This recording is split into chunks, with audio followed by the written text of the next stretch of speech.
جہاں سے آپ حکم کریں گے ہم آغاز کر دیں۔ بسم اللہ۔ میں چاہوں گا کہ پہلے اگر تھوڑا سا فتح مکہ کے حوالے سے بات ہو جائے تو پھر اس کے بعد انشاءاللہ ہم، چونکہ ظاہر ہے شہادت کے حوالے سے تو ہم اگر کل بھی بات کر لیں گے مکمل تو انشاءاللہ اس میں کوئی ایسا مسئلہ نہیں ہے، چونکہ 20 کی نسبت جو فتح مکہ کے اعتبار سے ہے، پھر جو بعض جگہ پر سننا ہے پڑھا ہے کہ تاریخ کا کوئی آگے پیچھے بھی معاملہ ہے تو اس کی بھی وضاحت آپ کر دیں اپنے انداز میں۔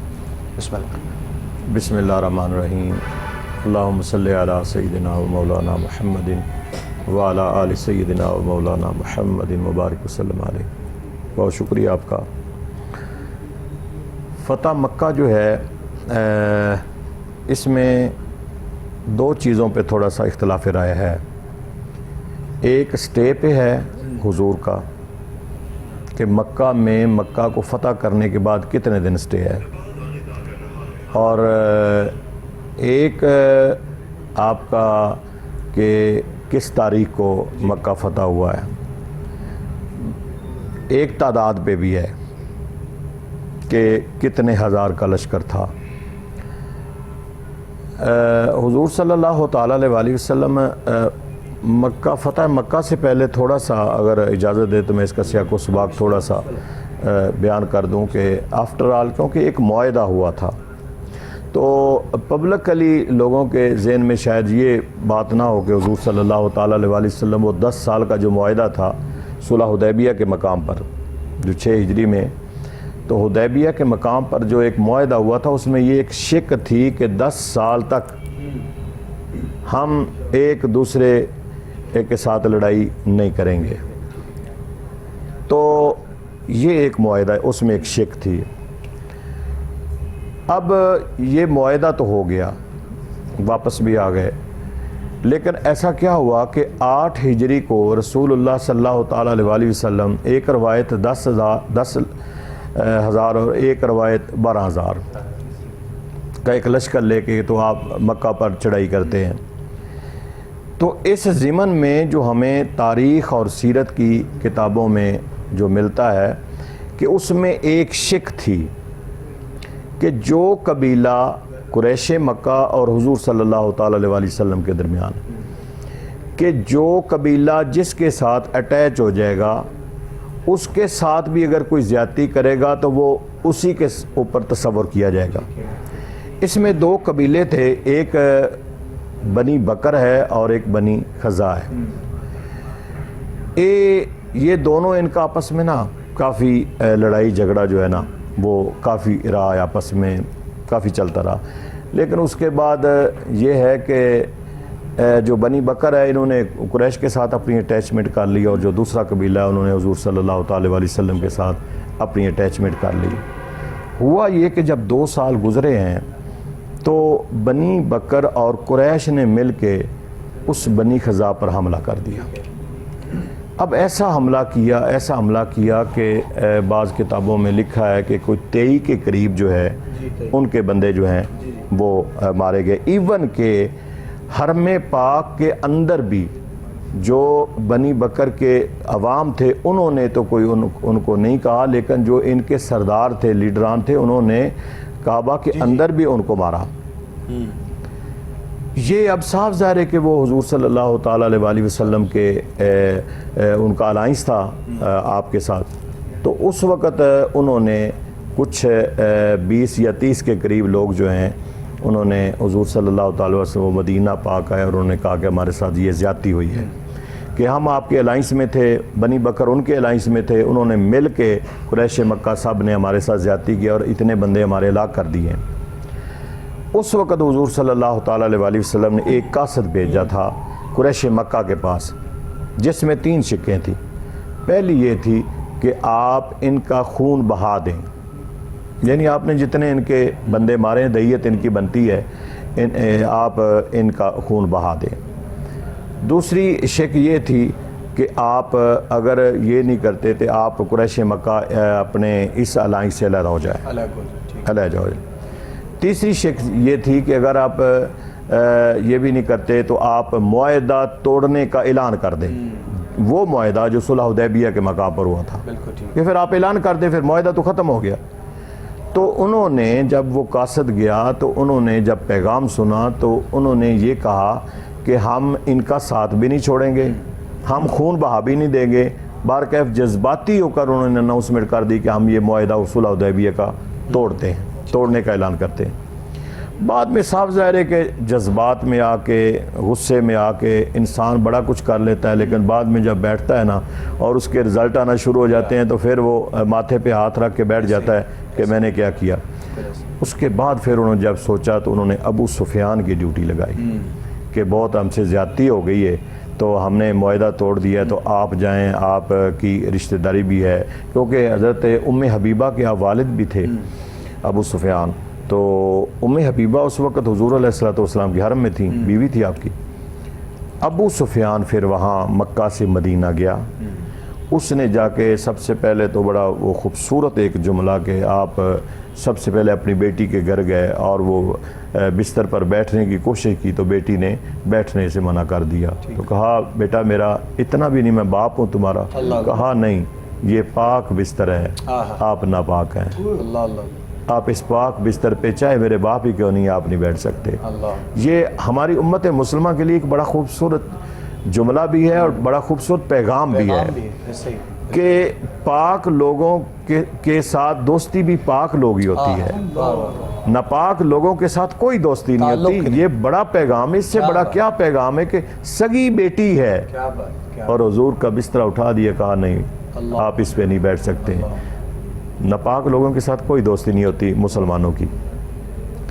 اس کے بعد پھر اس نے حضور صلی اللہ تعالی علیہ وسلم سے ملاقات کی, یہ کہا کہ ہم نے غلطی کی ہے.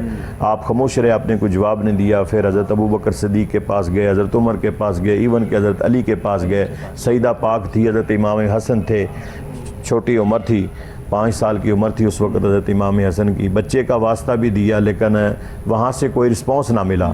کون تھا جو حضور علیہ الصلوۃ والسلام کو سفارش کرتے؟ تو مولانا علی نے ایک اینڈ جب اس نے پوچھا کہ ابو سفیان نے کہ میں کروں کیا, تو انہوں نے کہا کہ آپ مدینے کے وہاں اس گلیوں میں ایک اعلان کر دیں اپنا انفرادی طور پر کہ وہ ہم معاہدہ جو ہیں وہ بحال کرتے ہیں, ہم نے نہیں توڑا.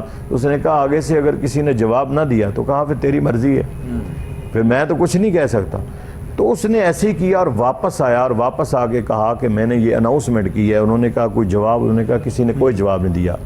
یہ وہ اسباب تھے کہ رسول اللہ صلی اللہ تعالی علیہ وسلم نے پھر 8 ہجری کو آپ نے اپنے جان نثاروں کو آپ نے کہا کہ تیاری کریں, تیاری کی جائے. ہم نے چونکہ ہمارے الائنس کے ساتھ زیادتی ہوئی ہے, ٹھیک ہے, اور انہوں نے ہمیں پکارا ہے, تو یہ تو بات نہیں نا کہ ایک ہمارے الائنس میں ہو, ایک ہمارا اتحادی ہو اور اس کے ساتھ کوئی زیادتی کرے تو پھر ہم اسے چھوڑ دیں. اور پھر وہ رحمت للعالمین جنہوں نے اپنے ساتھ انہیں شریک کیا تھا.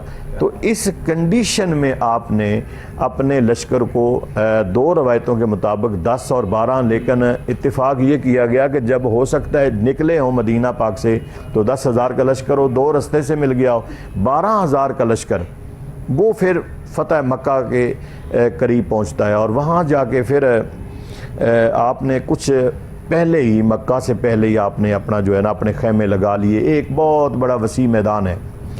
اچھا جو ہوتا ہے نا سپہ سالار یا امیر ہوتا ہے, اس کی سب سے زیادہ حکمت عملی ہوتی ہے یہ جنگوں میں جانا یا محاذوں پہ جانا. ایسے نہیں ہر ایک کو سپہ سالار مقرر کر دیا جاتا, کیونکہ سپہ سالار بڑی اہمیت کا حامل ہوتا ہے. حضور صلی اللہ تعالیٰ علیہ وسلم بنفس نفیس سپہ سالار تھے, اور باقی بھی جو انہوں نے سپہ سالار مقرر کیے ہیں جو تاریخ اسلام کے اندر موجود ہیں. حضرت خالد بن ولید دیکھیں کہ ان کو سپہ سالار اگر رکھا ہے اور عراق کی سرزمین میں بھیجا ہے, ایران بھیجا ہے, کتنے 100 جنگوں میں انہوں نے غزوات اور جنگوں میں انہوں نے فتوحات حاصل کی ہیں. حضرت سعد بن ابی وقاص ہیں, اس کے علاوہ اور بھی ہیں. حضرت اسامہ کو 17 سال کی عمر میں مقرر کر دیا. تو اس لیے یہ ایک سیاق و سباق تھا فتح مکہ کا. اور انشاءاللہ پھر آگے خوبصورت گفتگو ماشاءاللہ جناب قبلہ حفیظ اللہ سہروردی صاحب نے آغاز کیا فتح مکہ کے حوالے سے. اور چونکہ ابھی آج کی جو شب آنے والی ہے یعنی 21 رمضان کی شب ہوگی, تو شہادت کا جو دن ہے یعنی وہ 21 کا ہے, تو ابھی اس کے لیے کچھ وقت باقی. تو اسی لیے ہم نے سوچا کہ ہم کل بھی کچھ انشاءاللہ شہادت مولا کائنات کے حوالے سے بات کریں گے. تو آج چونکہ 20 رمضان کی افطار ہے اور 20 رمضان کے اعتبار سے فتح مکہ کے حوالے سے ہم نے سوچا کہ کچھ بات کی جائے. اور اس کے ساتھ ساتھ انشاءاللہ ابھی آگے چل کر کچھ ایک دو مزید پہلو بھی ان پر بات کی جائے گی، اور پھر اس کے ساتھ ساتھ کچھ عشرۂ مغفرت کی جو چند بس گھڑیاں باقی ہیں ان پر بھی انشاءاللہ ہم بات کریں گے۔ یہاں پر ہم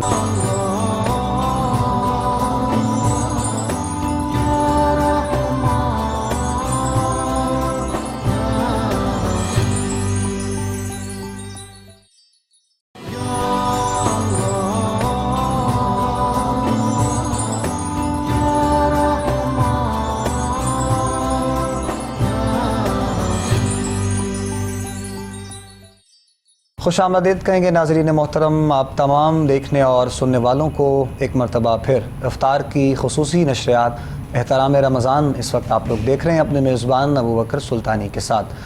فتح مکہ کے حوالے سے ہماری آج کے اس نشریات میں حضرت علامہ صاحبزادہ قبلہ حفیظ اللہ سہروردی صاحب آپ کے ساتھ گفتگو بھی جاری ہے، اور ابھی بریک پہ جانے سے پہلے انتہائی خوبصورت انداز میں میاں غلام محمد صاحب نعت رسول مقبول پیش کر رہے تھے، اور بہت مقبول کلام اور بزرگوں کے حوالے سے اور اللہ کے ولیوں کی صحبت میں بیٹھ کر یہ پڑھنے والا کلام اور یہ کیفیات کو محسوس کیا جاتا ہے۔ ماشاءاللہ خوبصورت کلام آپ نے پڑھا۔ ابھی بریک میں ہمیں جوائن کیا ہے، نوجوان ہیں خوبصورت پڑھنے والے ثنا خان ہمارے بھائی سید حسام علی قادری، آپ کو بھی ویلکم کرتے ہیں جی، خوش آمدید آج کی نشریات میں آپ کو ایک مرتبہ پھر کہتے ہیں، اور قبلہ سہروردی صاحب کو جانے بڑھتے ہیں۔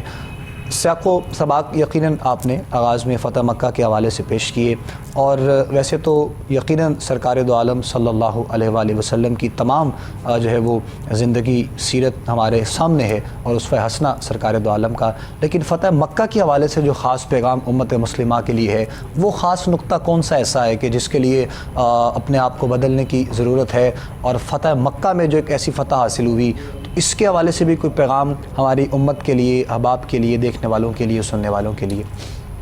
دیکھیں اس میں دو انداز ہیں جی، ایک انداز مکہ کو چھوڑنے کا ہے، ٹھیک ہے، اور ایک انداز مکہ میں داخل ہونے کا ہے۔ ٹھیک ہے، یہ دونوں انداز جو ہے نا یہ ہماری سیرت میں موجود ہیں، ٹھیک کہ ہے، جس وقت رسول اللہ صلی اللہ تعالیٰ علیہ وسلم مکہ فتح ہونے سے 8 سال پہلے رات کی تاریکی میں یارے غار کے ساتھ مکہ کو چھوڑ رہے تھے، اللہ، آنکھوں میں آنسو تھے، مڑ مڑ کے آپ پیچھے خانہ کعبہ کو دیکھ رہے تھے اور اللہ کے حضور میں ایک ہی التجا کر رہے تھے، مالک چھوڑنے کو دل تو نہیں کر رہا، لیکن ان لوگوں نے اس سٹیج پہ مجبور کر دیا ہے کہ تیرے حکم کی تعمیل میں مکہ سے ہجرت کر رہا ہوں، چھوڑنے کو دل نہیں کر رہا۔ اب یہ انداز تھا وہ مکہ کو چھوڑنے کا اور نکلنے کا، اور جس وقت آپ نے مکہ فتح کیا ہے اس وقت انداز اور تھا۔ ٹھیک ہے، جو قریش مکہ تھے یا مکہ میں رہنے والے تھے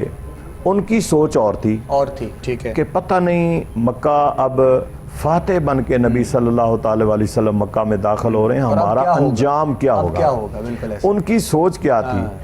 اور رسول اللہ صلی اللہ تعالی علیہ وسلم جب آپ مکہ میں داخل ہو رہے ہیں اور مختلف سائیڈوں سے داخل ہو رہے ہیں، اور ہر ایک جو ایک وفد کا ایک کو امیر بنایا ہوا تھا وہ داخل ہو رہے ہیں، کسی کے خالد بن ولید تھے، کسی کے کوئی اور تھے، حضور صلی اللہ تعالی علیہ وسلم اس 12,000 کے لشکر کے جھرمٹ میں اپنی سواری میں موجود ہیں، اور انداز کیا تھا کہ وہ انداز جو ہیں وہ ابو سفیان کی زبان سے اگر سن لیں، کیونکہ وہ بھی حضرت حضور کے چچا حضرت عباس کے ساتھ کھڑے تھے اور انتظار کر رہے تھے۔ اب یہ ہے کہ مکہ میں داخل ہونے سے پہلے ابو سفیان نے کلمہ پڑھ لیا، ٹھیک ہے، یعنی وہ حضرت عباس کے ساتھ گئے جب وہ حضور علیہ السلام کے ان خیموں میں، تو جا کے صاف ظاہر ہے کہ بچنے کے لیے تو کلمہ پڑھ لیا، مسلمان ہو گئے، لیکن واپس آئے۔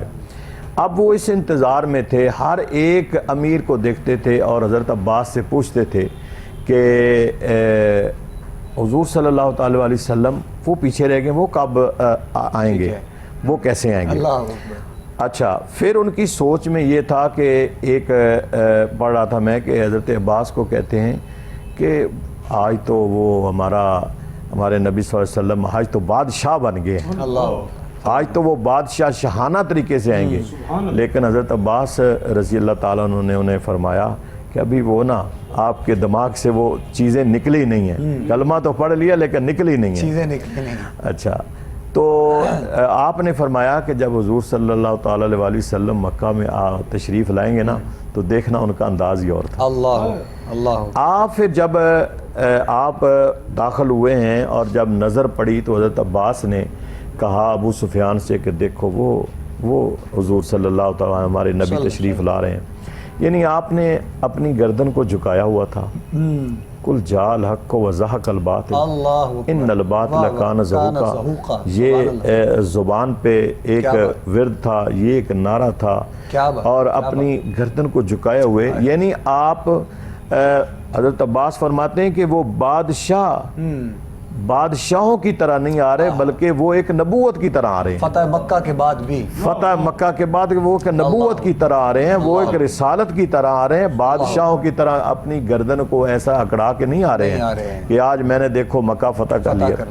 اچھا دوسری جو خوبصورت بات ہے کہ آپ نے جب سٹے کیا مکہ تو پہلا خطبہ جب آپ نے ارشاد فرمایا نا حرم پاک نے، ایک تو آپ نے حضرت ام ہانی جو حضرت مولا کائنات کی ہمشیرہ تھیں ان کے گھر بھی آپ نے کچھ سٹے کیا اور کچھ تناول بھی فرمایا آپ نے.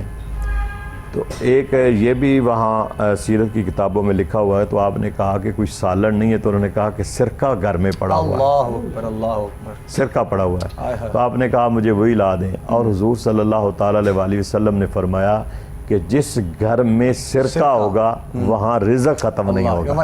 اس مقام پہ سرکار نے فرمایا، اس مقام پہ فرمایا کہ جس گھر میں سرکہ ہوگا اس گھر میں رزق کم نہیں ہوگا. تو یہ بھی ایک ہمارے لیے ایک بڑا درس ہے اور ہمارے لیے بڑا سبق ہے، بڑا میسج ہے کہ حضور کی ہر ادا میں، حضور کی ہر سنت میں، حضور کی ہر بات میں وہ حکمت سے خالی نہیں ہے. کیا بات. میرے نبی صلی اللہ تعالیٰ علیہ وآلہ وسلم نے جب آپ نے حرم پاک میں گئے ہیں اور آپ نے پہلا خطبہ ارشاد فرمایا جو آپ عام چیز سمجھنا چاہتے ہیں، ٹھیک ہے، اور لوگوں کو ہم بتانا چاہتے ہیں. ایک تو وہ میں نے کہا کہ بعض ذہنوں میں یہ بات ہوگی کہ شاید معاہدہ میرے نبی نے توڑا ہے. میرے نبی نے نہیں توڑا، معاہدہ قریش مکہ نے توڑا ہے. ورنہ 10 سال کا معاہدہ تھا کہ ہم نہیں آئیں گے، 10 سال کا. لیکن 2 سال کے بعد صلح حدیبیہ کے 2 سال بعد 8 ہجری میں مکہ کی طرف موو کرنا، تو معاہدہ قریش مکہ نے توڑا تھا. اللہ کے رسول کیسے اپنا معاہدہ توڑ سکتے ہیں؟ وہ تو معاہدہ باندھنے آئے تھے، معاہدہ توڑنے تو نہیں آئے تھے. آپ نے جب پہلا خطبہ فرمایا نا اس وقت جو مکے کے لوگ تھے، صاف ظاہر ہے کہ جب آپ نے مکہ چھوڑا تھا اور جتنے آپ نے 13 سال کے اندر آپ کے جان نثاروں کے ساتھ، آپ کے ساتھیوں کے ساتھ اور آپ کے ساتھ جو ان لوگوں کا سلوک تھا وہ تو پوری تاریخ بھری پڑی ہے. کوئی ایسا بندہ نہیں کو نہیں جانتا کہ انہوں نے 13 سال مکی زندگی میں آپ کے ساتھ ہوا کیا ہے، کیا ایسا برا سلوک جو انہوں نے نہیں کیا ہے. اب وہ لوگ ڈرے ہوئے تھے، بڑے پریشان تھے، بڑے ڈرے ہوئے تھے کہ پتہ نہیں آج سہمے ہوئے تھے کہ آج پتہ نہیں ہمارے ساتھ کون سا اعلان ہوگا. کیونکہ مہاجرین کی انہوں نے جائیدادوں پہ، پراپرٹیوں پہ قبضے کر لیے ہوئے تھے، گھروں پہ ان کے قبضے تھے، زمینوں پہ ان کے قبضے تھے، مال جان ان کے قبضے تھے، یعنی ہر ایک چیز پہ وہ قابض تھے. اب صاف ظاہر ہے کہ کوئی بندہ اگر کسی چیز کا قبضہ لے لے اور فتح کر لے تو صاف ظاہر ہے کہ وہ قبضے تو چھڑانے پڑتے ہیں. وہ بڑے پریشان تھے. ہاں، ایک تو آپ نے سب سے پہلے جو اعلان فرمایا اس وقت جب مکہ میں اندر داخل ہوئے ہیں تو یہ سننا بڑا ضروری ہے کہ میرے نبی صلی اللہ تعالیٰ علیہ وآلہ وسلم نے فرمایا آج جو ہتھیار پھینک دے گا اس کے لیے امان ہے، جو اپنے دروازے بند کر دے گا اس کے لیے بھی امان ہے، جو کعبہ کے اندر چلا جائے گا اس کے لیے بھی امان ہے. چوتھی امان حضرت عباس رضی اللہ تعالیٰ عنہ نے عرض کیا حضور ابو سفیان مکے کا بڑا سردار ہے تو مسلمان تو ہو گیا لیکن چلیں تھوڑی سی حوصلہ افزائی اس کے لیے کر دیں. تو میرے کریم آقا وہ تو کریم تھے نا،